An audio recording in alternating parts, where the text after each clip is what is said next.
You're welcome to today's class. In this video, we're looking at have reaction method used to balance redox reaction. We have solved this kind of question in our previous video. You can see the previous video to have more insights of what we're talking about. Now, in this video, we're looking at basic solution. The first thing that should come to your mind, solving under basic solution, is hydroxyl, the addition of hydroxyl and the addition of water. All right. Now, but in this case, we are going to get to an equation where we need to solve under acidic solution. That means adding hydrogen and water before we continue on the basic solution. The first step, we have already started solving solution without further ado. The first step here is that we have potassium, which gives me this polyatomic compound. I will have this species, which gives me sulfur. All right. Having done that, I will now take step 2. In the step 2, I will balance the masses and the ion from the two equations. Now I have potassium, which gives me KOH4. That is from equation 1.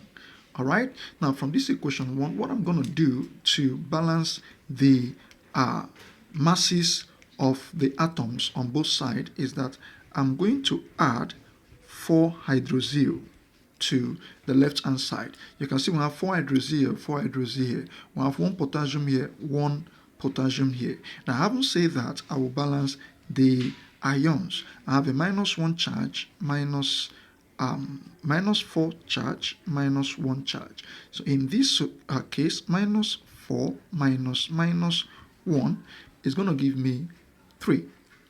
All right, so I'm going to add 3 electrons to the side that has the highest charge. -1 is greater than -4. My new equation becomes potassium plus 4H minus, which gives me potassium polyatomic compound plus 3 electrons. I call this equation 3. All right, let me get a red ink. Now I'm going to the next equation, which is equation 2. Now from equation 2, I know that sulfur, tetrasulfate, gives me sulfur. Now, in this equation, which is equation 2, what am I going to do so that I can balance the oxygen atom here?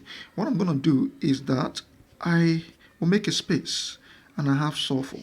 All right. If I add 4 molecules of water, I'm going to balance under the acidic solution first before I move to the basic solution, because under the acidic solution, if you check our previous video, we started by adding hydrogen, water and hydrogen first. So when I add water here, 4H2O, 4 times 0, 4 times oxygen is 4, 4 oxygen is here. So I'm going to add an hydrogen molecule, because 4 times 8 hydrogen is at the right hand side, and I have hydrogen molecule. You can see that we have 8 hydrogen, 4 oxygen, 4 oxygen here. Meanwhile, I'm going to continue my solving by adding 8 hydroxyl to both sides. When I add 8 hydroxyl to both sides, 8 hydroxyl plus 8 molecules of water should give me 8 molecules of hydroxyl and 8 molecules of water. 8 molecules of hydrogen should give me 8 molecules of water.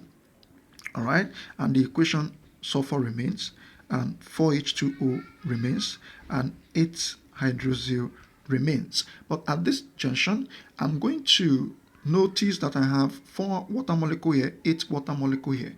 I'm going to simplify my equation by subtracting 4 water molecule and subtracting 4 water molecule here. So water molecule is going to cancel water molecule.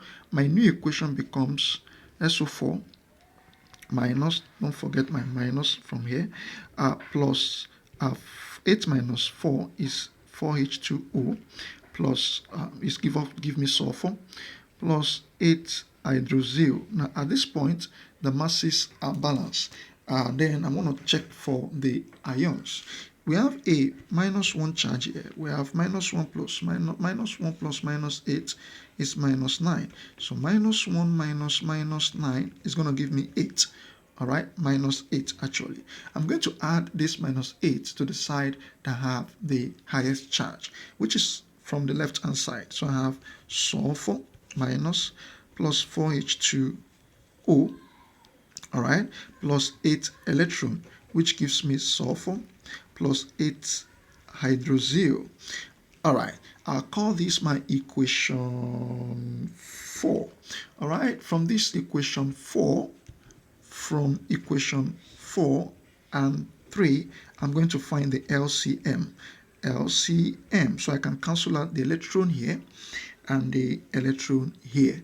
All right, so what is the LCM between 8 and 3? The common thing to do is to multiply 8 by 3, which will give me 24. That means that I'm bringing down the equation 3, which is potassium. Okay, potassium plus 4 hydroxyl, which gives me polyatomic compound. Am I still there? Yeah, I'm there. And 3 electron. This is equation 3. All right. So let me bring down my equation 4. SO4 minus plus 4H2O plus 8 electron, which will give me sulfur, plus 8 hydroxyl. So this is equation 4.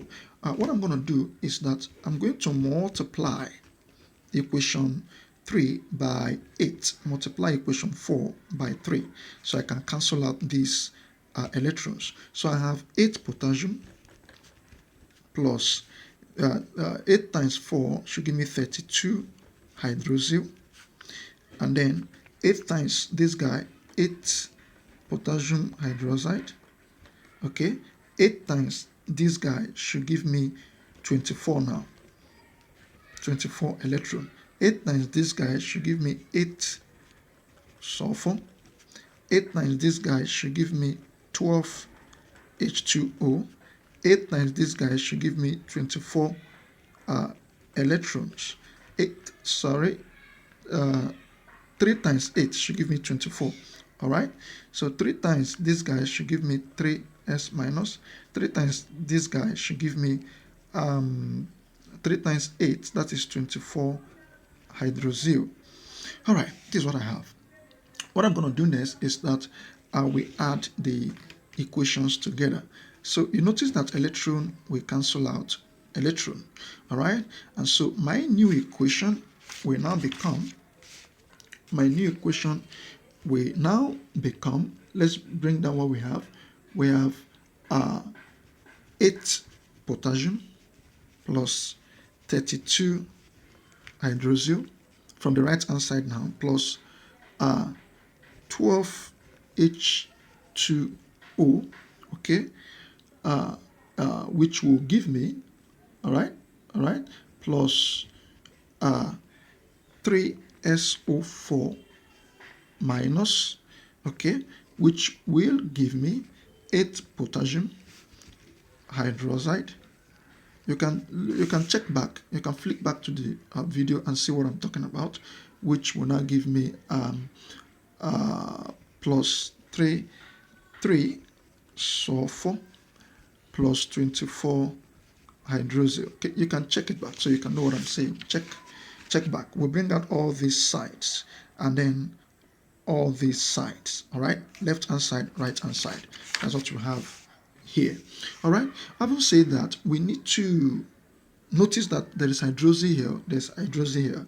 I'm going to subtract both sides by 24 hydroxyl to simplify my equation. Subtract by 24 hydroxyl. All right, hydroxyl will cancel out hydroxyl. 32 minus 24, I think that should be 8.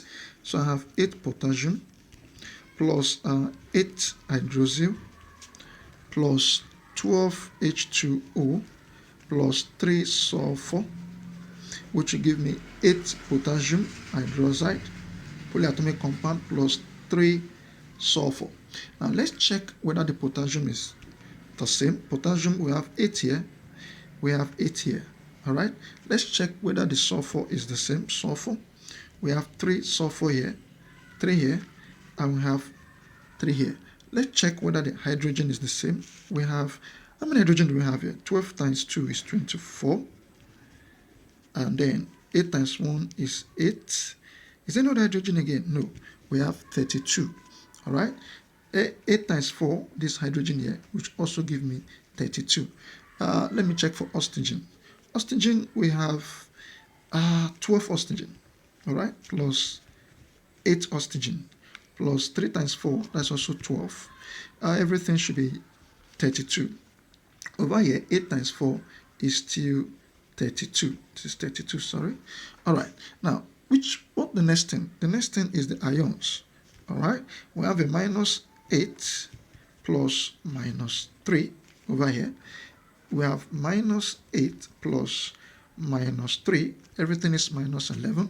Minus 11. You can see that the masses and the ions is balanced. That is the main point in using redox reaction, balancing of redox reaction using half cell method. This is all I got. Thank you very much for watching. See you in our next class. God bless.